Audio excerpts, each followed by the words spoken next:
Hello, Cryptonauts, and welcome back to another episode of Cryptocurrency Chat. I'm your host, Jake Chaparelli, with my co host, Blockchain John, here on this episode number 494. We're getting so close to 500.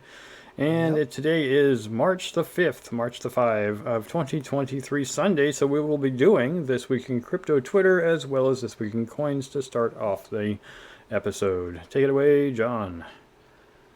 All right. This week on Crypto Twitter, lawyers lay into SEC. Elon Musk cools on crypto.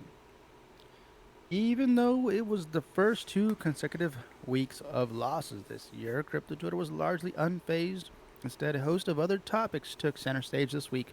On Monday, a crypto savvy lawyer who tweeted under the handle at MetaLawman took aim at the Securities and Exchange Commission (SEC) Chair Gary Gensler for his agency's opaque approach to crypto and for the SEC's belligerent regulations by enforcement strategy. Three tweets into his thread, he summarized the salient point of his criticism of Gensler. Here's the tweet there from MetaMan Law, or MetaLawman.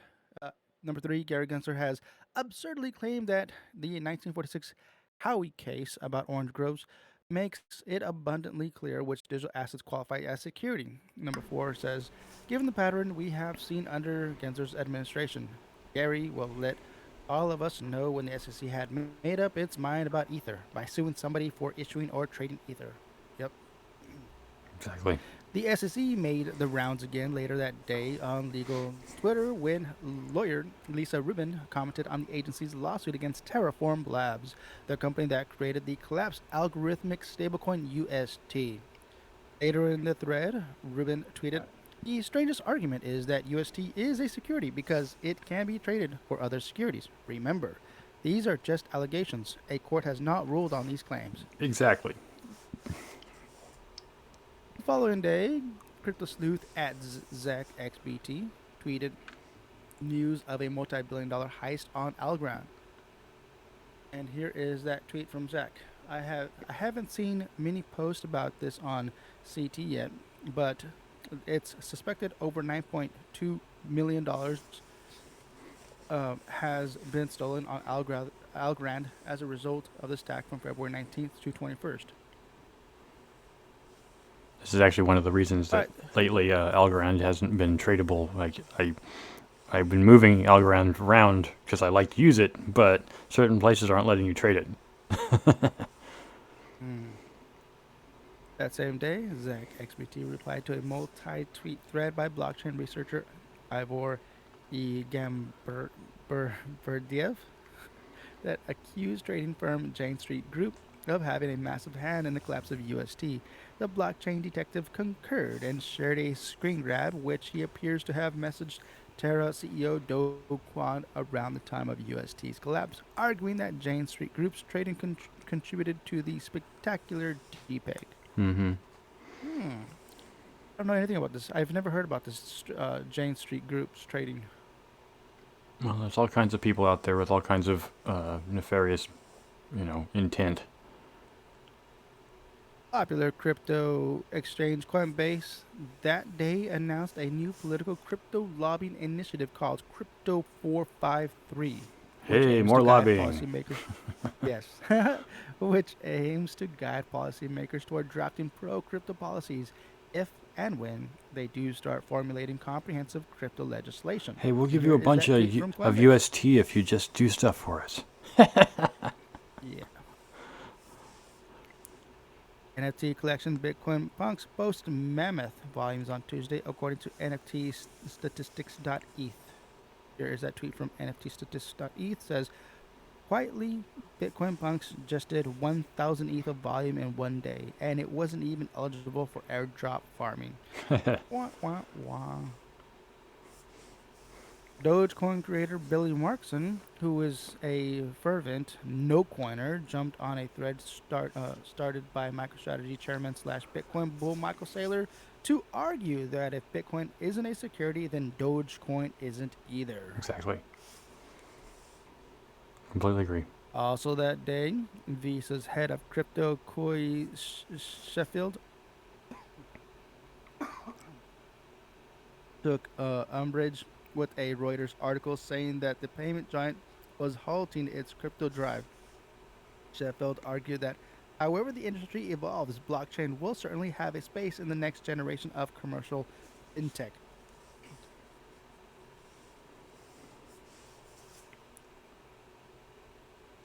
On Thursday, John Reising, co-founder of the open-source user-friendly blockchain developer toolkit StackUp, enthused about the user-friendliness of the latest Ethereum improvement proposal.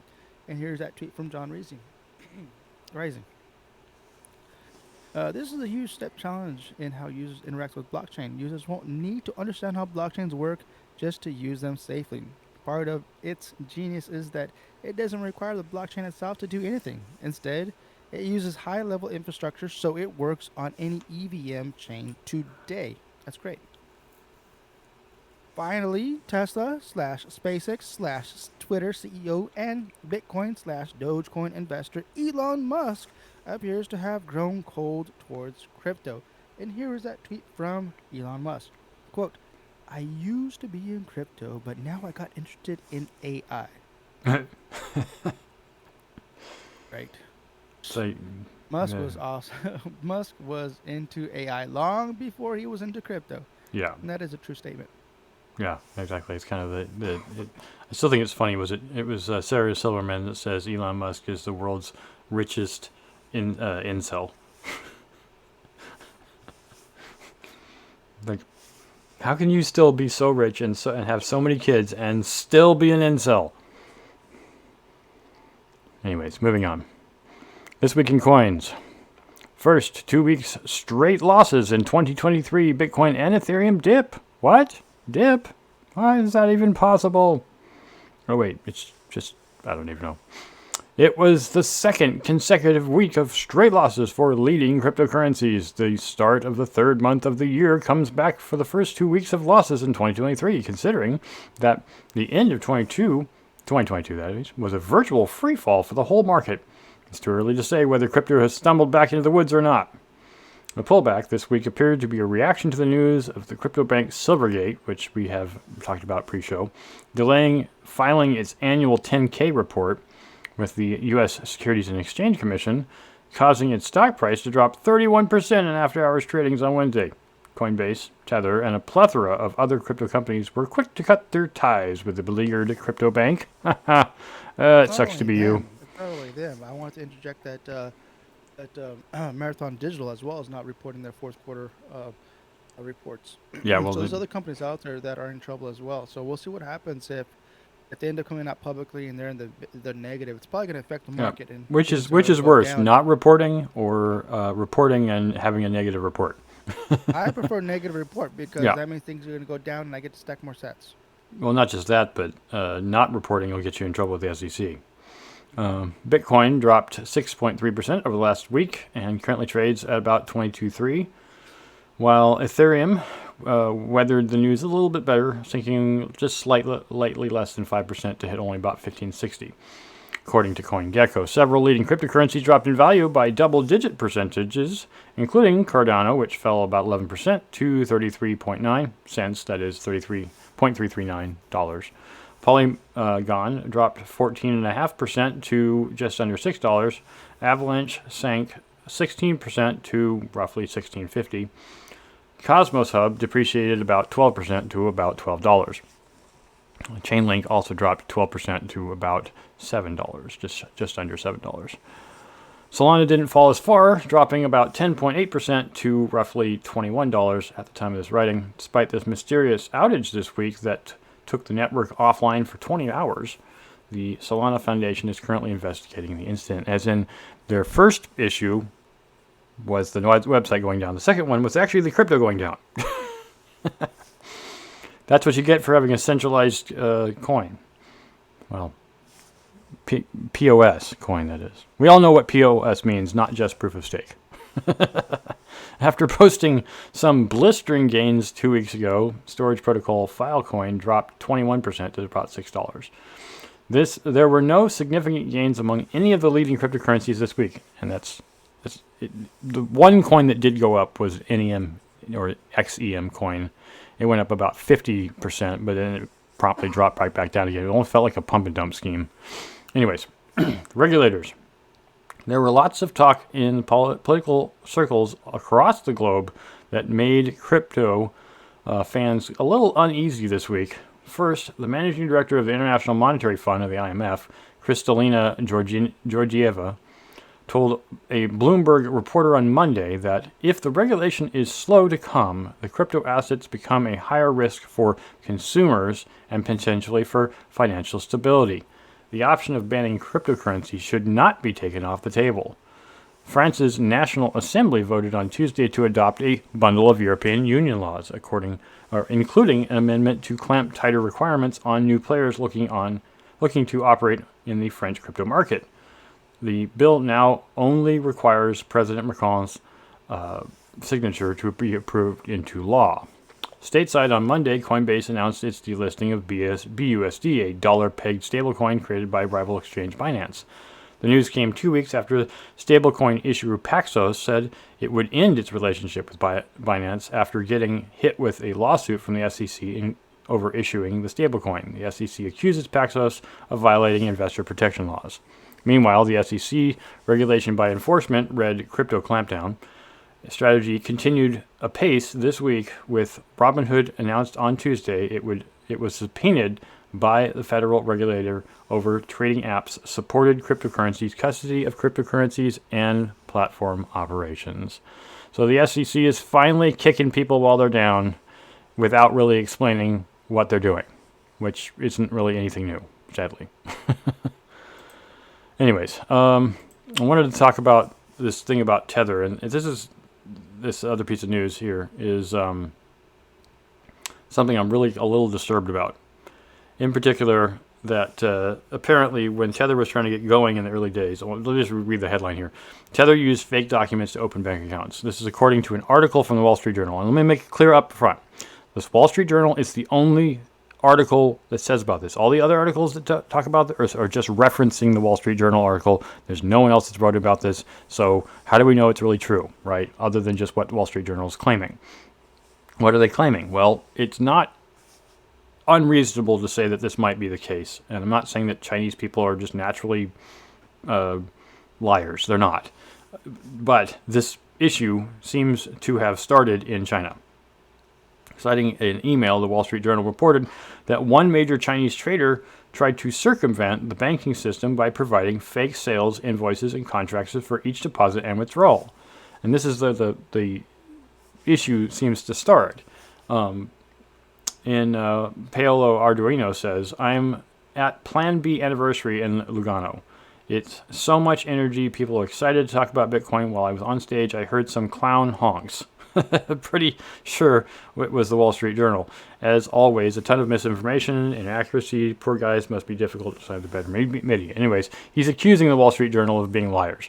And while not wholly inaccurate and misleading, there is some truth to what's going on here. Just because you think that something is false doesn't mean it is false. Just because you personally believe something is the way it is doesn't mean that that's not true.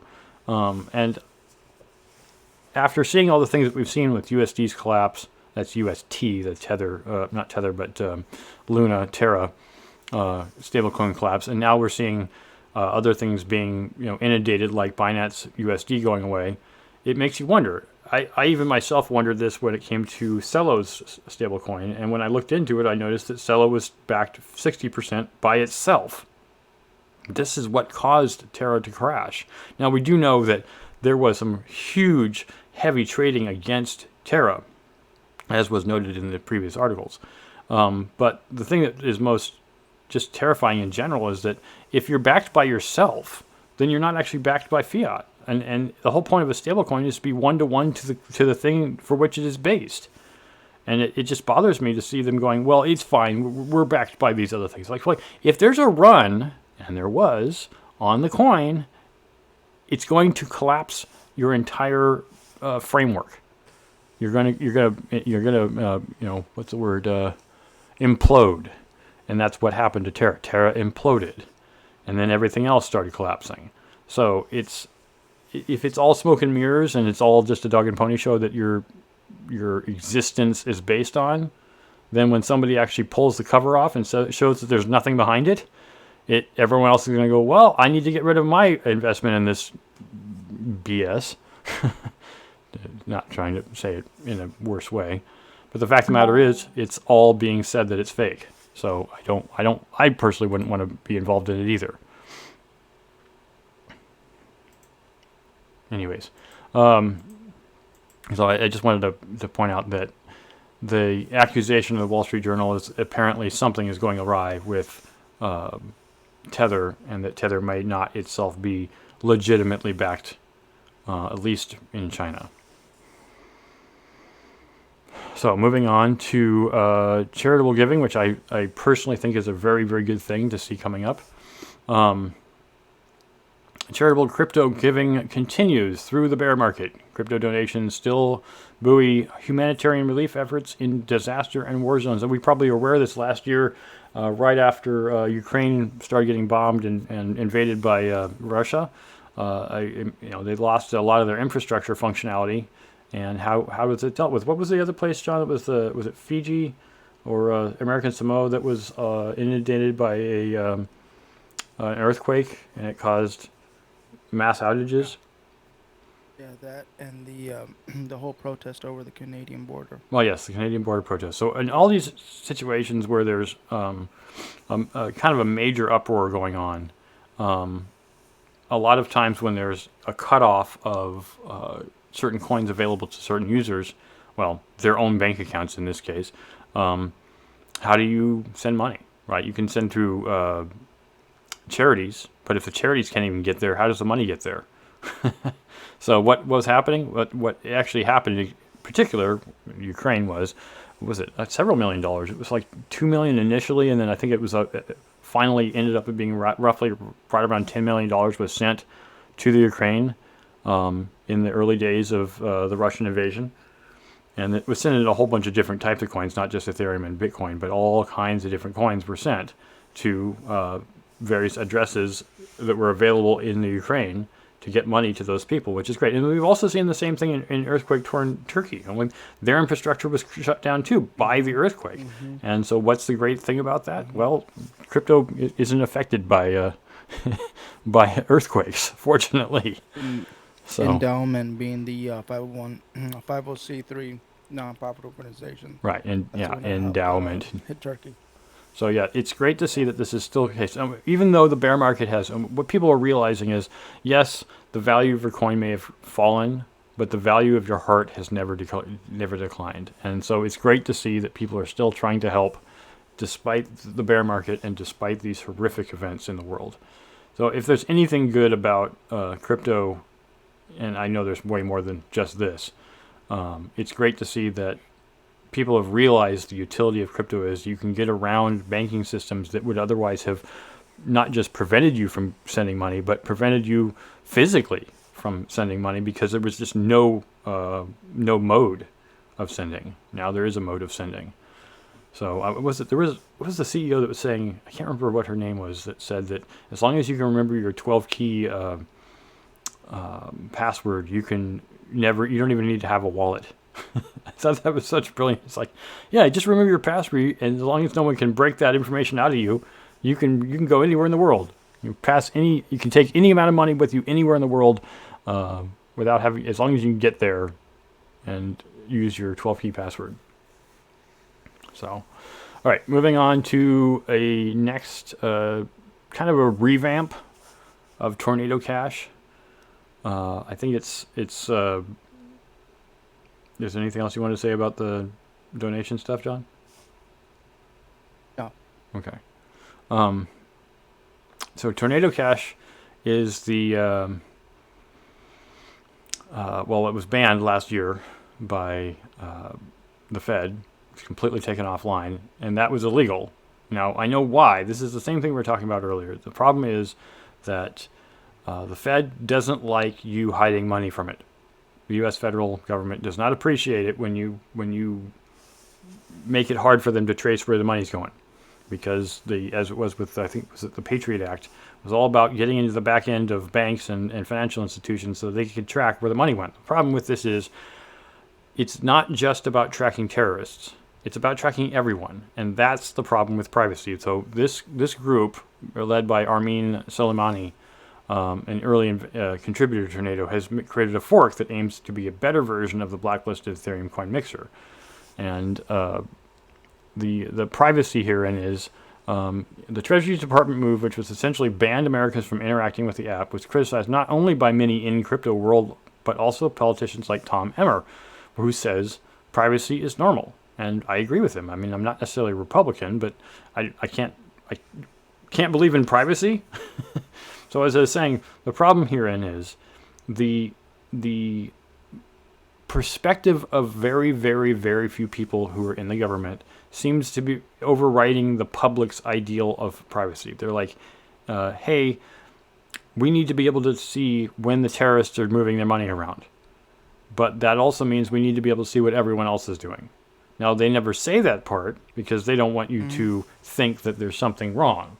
They want you to say, well, we're protecting you by protecting you against terrorists. And it's like, Right, but that's the way they always push it. That's always yeah, the agenda, man. It's like yeah, you're giving up your privacy yeah, when you agree to something like that. yeah. It's like, what percentage of people that are moving money around are terrorists? And if you really looked at the actual percentage, it would probably be 1% or less, if that, maybe even a fraction of a percent. And does that mean that all the other 99+% people need to have all their You know what's information interesting? So exposed? years ago, I don't know about recently, but years ago, there was an article that came out that actually tracked uh, accounts that use mixers. I Mm-hmm. don't think Tornado Cash was around. It was other mixers. Right.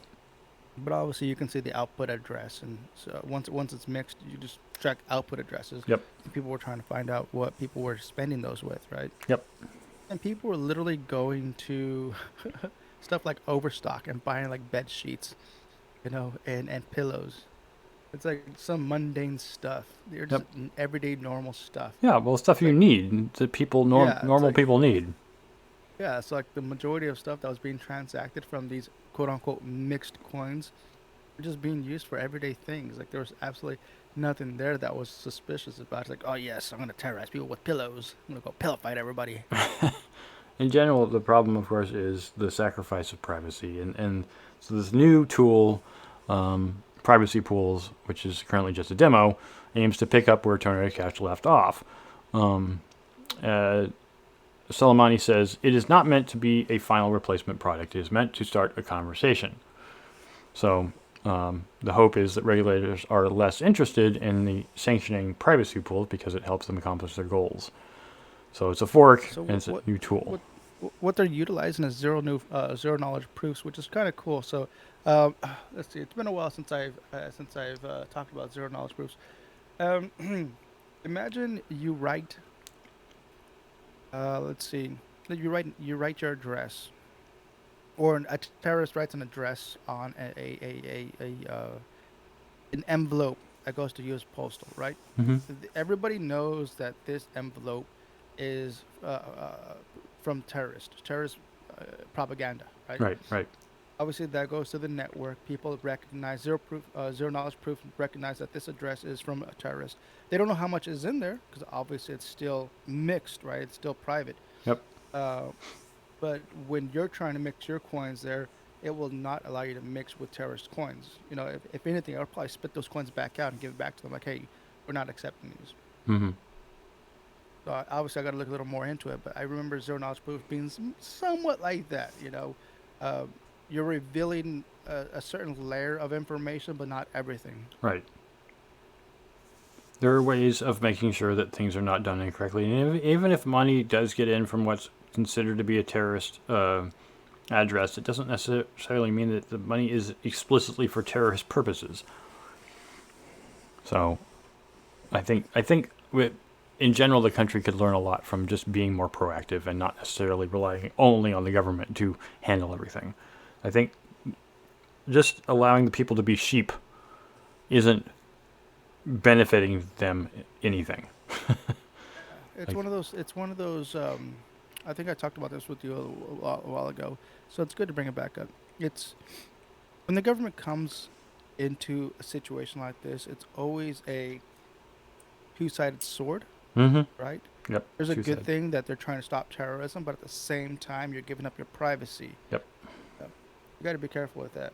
You Yeah. got to look into the lines and to see what they're trying to do. Yeah, exactly. You know, Not see between the lines, or look or read between the lines. In general, it's a question of what are you sacrificing, and is what you're sacrificing ultimately worse than what you're being protected from. So, in this case, I think it was worse because, like you said, less than 1% was being used by terrorists. So well, not you're just giving that, but up. it's like just because the government can get in the back door, if there is a back door at all, it also means that bad people can get in the back door. So it's like as soon as you Mhm. make a back door, anybody can use it, not just the Fed. If the Fed gets compromised, which is less likely, but if it does, and it has been, then those bad actors can then have complete control over everything, and we just better not to allow it. Just be Mhm. completely nope. Sorry, there's no access. So let's get to the last bit of the news we have for today. This article comes from the creator of the metaverse, not creator of Meta, but the creator of the term metaverse, from Neil Steffen's book Snow Crash. He created the term metaverse and now is joining and supporting the concept that he literally coined and created with his own Layer 1 blockchain. It's a company for the metaverse called Lamina 1. And Lamina 1 will support the open concept of the metaverse in general. He's not trying to be a closed metaverse like Facebook. He's trying to be an open, supporting the whole concept of metaverse through his new Layer 1 blockchain. So I'm grateful to see that Stephenson, who of course created this concept, is actually supporting it. Many, many, many decades later from the original development of his storyline. So, if anyone hasn't read the book, I highly recommend it. It's a good sci-fi, but and obviously it's indicative to the sci-fi we have of today. Like so many different storylines are based on his original book. A lot of what we think of today is actually based on the concepts that he, even though he didn't really so much make them as just draw out the ideals of. A lot of reality today is based on sci-fi of yesteryear. So, but yeah, it's great to see that Stephenson in particular is doing this. So he says, one mistake people make, Stephenson said, is to talk about a metaverse or multiple metaverses, which I think is wrong. That's always a signal to me that somebody doesn't get it. Stephenson's view, there's one metaverse like the one internet, and companies creating closed metaverse environs aren't getting the point. I would liken his ideology to the way that the movie Ready Player One ideologies. I don't think I'm saying that word right. Makes the idea of into the one universe. You can do everything in this space, and there's only one of it. The universe itself is the one place. That's literally what universe means. And it's great to see that he's saying we don't have doors to individual metaverses. We have the one metaverse, which is everything. And that's what's so You know fascinating about his ideology. what's interesting is that he's been working on this for over a year. I get it looks like. Mm-hmm. Yeah, it's not new. Even though I think the first time that we saw it on Decrypt, but it's passed through the news before. Yep. I'm looking at another article from June 11, 2022. Yep. He was talking about 1101. Mm-hmm. Yeah. No, we've actually covered it before. But Oh, okay. it's I don't. yeah. I'm not obviously our methodology has changed. We went in the past from just reading the articles to now we're just discussing the articles rather than just reading them verbatim. So the fact of the matter is we've talked about this before and it's becoming more of a reality and it's great to see that it's actually happening. It's not just but the I think the most important aspect of this of the point of the idea here is not just an article talking about it. It is literally he's saying the metaverse is the one place. It's like the universe. It's just a virtual version therein, and it should be available to everyone. I would say it's more like was it Java? What was it called? What was the Adobe software that everybody used for so long? I can't think of what it's called because it's been out of use for so long.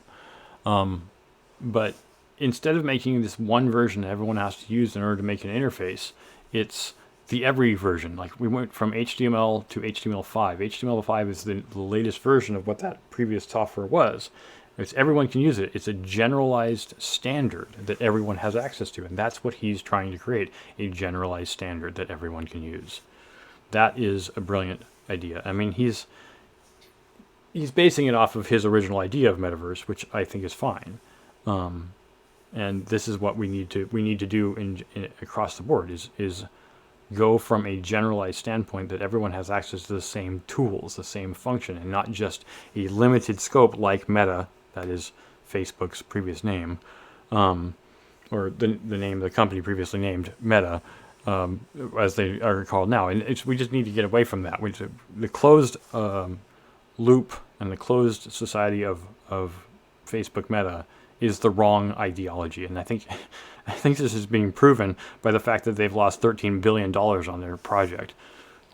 If they'd gone into it the way that Jack Dorsey went into it, saying that blockchain is a universal tool and we just need to be able to make support for it, then that's the better ideal. But Zuckerberg wants to keep all the money for himself, and his investors do too. So it's not about making a tool for everyone to use. It's about making a tool for just Facebook to use, because that's how the models worked all this time. Stay within the ecosystem, just like Apple. Stay within the ecosystem. Don't go outside the walled garden of this experience. Anyways, that's about all we have for this week. We have another interview coming up this Thursday, right, John? Yes.